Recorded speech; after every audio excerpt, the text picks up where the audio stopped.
আপনার বাচ্চাকে সবার থেকে আলাদা দেখতে চান, বাচ্চাকে অসাধারণ ব্যক্তিত্বের অধিকারী করতে চান, তাহলে এখন থেকেই কয়েকটা জিনিস বাচ্চার সাথে রেগুলারলি প্র্যাকটিস করুন। নাম্বার 1, বাচ্চাকে ভালোবেসে এবং ধৈর্যের সাথে ট্রিট করুন, সে সিচুয়েশন যেমনই হোক না কেন। আমি জানি কথাটা বলা যত সহজ, কাজটা করা ততটাই কঠিন, বাট অ্যাজ আ প্যারেন্ট আপনার সেই কন্ট্রোলটা নিতে হবে। আপনি যখন বাচ্চার সাথে ধৈর্যের সাথে কাজ করবেন, বাচ্চার ব্যক্তিত্বে, বাচ্চার বিহেভিয়ারে সেটার প্রভাব পজিটিভলি পড়বে। ঠিক তেমনি আপনি যখন বাচ্চার সাথে খুব অল্পতেই উত্তেজিত হয়ে পড়বেন, বিরক্ত হয়ে পড়বেন, ইমপেশেন্ট হয়ে পড়বেন, তখন কিন্তু বাচ্চার ভিতরের যে স্ট্রেসটা এবং এংজাইটিটা বেড়ে যাবে এবং সেই কারণে বাচ্চার বিহেভিয়ারেও সেটা শো করবে। তখন বাচ্চা অল্পতেই বিরক্তি প্রকাশ করবে, রাগ প্রকাশ করবে, ইভেন তার ভাষায়ও সেই স্ট্রেস, সেই এংজাইটি প্রকাশ করতে পারে। নাম্বার 2, বাচ্চার যে কোনো মিস্টেক, ছোট অথবা বড়, যে কোনো মিস্টেককে স্বাভাবিকভাবে নিয়ে সেটাকে ডিল করুন। এখানে বাচ্চাকে শিক্ষা দেওয়ার জন্য কোনোভাবেই বাচ্চাকে পানিশমেন্ট বা শেমিং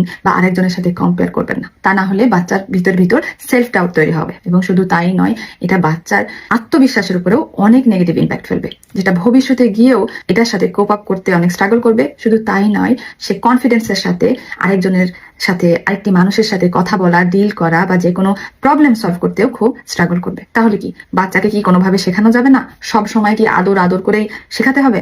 বাচ্চাকে অবশ্যই শিখাবেন, বাচ্চাকে অবশ্যই গাইড করবেন, কিন্তু মনে রাখবেন আপনি বাচ্চাকে কিভাবে শিখাচ্ছেন, ওর কাজের উপর, বাচ্চার উপর কিভাবে রিয়াকশন দিচ্ছেন, সেই জিনিসগুলি কিন্তু বাচ্চার নিজের ব্যক্তিত্ব গঠনে অনেক অনেক এবং ডাইরেক্ট ইম্প্যাক্ট ফেলবে। সো আপনি ডিসাইড করবেন যে আপনি আপনার বাচ্চার ব্যক্তিত্বটা কিভাবে গড়তে চান। আপনি যদি আপনার বাচ্চাকে অসাধারণ ব্যক্তিত্বের অধিকারী বানাতে চান, তাহলে আপনাকে সেই অসাধারণ ব্যক্তিত্বটা আগে শো করতে হবে, ওকে সুন্দরভাবে বুঝাতে হবে, যে গাইড করতে হয় কিভাবে, কেউ যদি ভুল করে সেটাকে একসেপ্ট করে, সেটাকে শুনে বুঝে সেটার সাথে ডিল করতে হয় কিভাবে। নাম্বার 3, সো প্রতিটা কাজে আপনার বাচ্চাকে কন্টিনিউয়াসলি কারেক্ট না করতে গিয়ে আপনি ডিসাইড করুন কোন কাজটা আপনার বাচ্চাকে ইনস্ট্যান্টলি ফিক্স করা দরকার এবং কোন ভুলটা কিছুক্ষণ পরে কাউন্সিল করলেও চলবে বা ইগনোর করলেও চলবে। একইভাবে আপনার বাচ্চা যদি কোনো কাজ আপনার মনের মতো না করতে পেরেছে, সেই কারণে আপনার বাচ্চাকে যখন আপনি সাইলেন্টলি, চুপ থেকে ইমোশনালি ব্ল্যাকমেল করছেন যে আপনি খুব কষ্ট পেয়েছেন, ওকে বোঝাচ্ছেন,